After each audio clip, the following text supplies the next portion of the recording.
Hello friends, welcome to Divya's blog. आज आपण बनवणार आहे टोमॅटो चटणी। यासाठी लागणारे साहित्य आहे बारीक चिरलेला कांदा, टोमॅटो, लसूण, बारीक चिरलेली कोथिंबीर, लाल मिरची पावडर, मीठ आणि हळद। आता टोमॅटो आणि लसूण वाटून घ्यायचे मिक्सरला।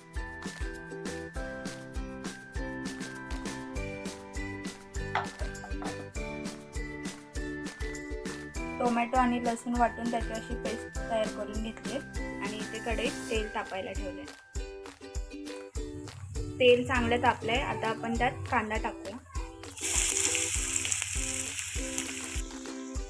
कांदा चांगला लाल होईपर्यंत परतून घ्यायचा।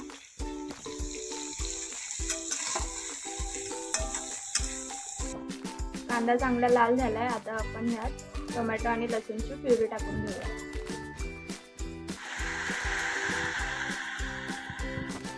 आता आपण यात टाकूया लाल मिरची पावडर, हळद आणि मीठ।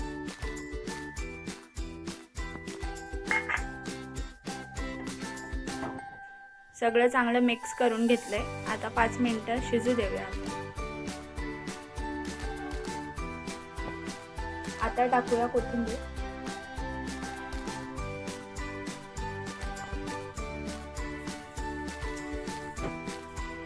मस्त अशी टोमॅटो चटणी रेडी आहे। मला तर ही चटणी खूप आवडते। कमीत कमी साहित्यातून आणि पटकन अशी बनते। तुम्ही ट्राय करून बघा। जर व्हिडिओ आवडला असेल तर नक्कीच लाईक, शेअर आणि सबस्क्राईब करा। थँक्यू।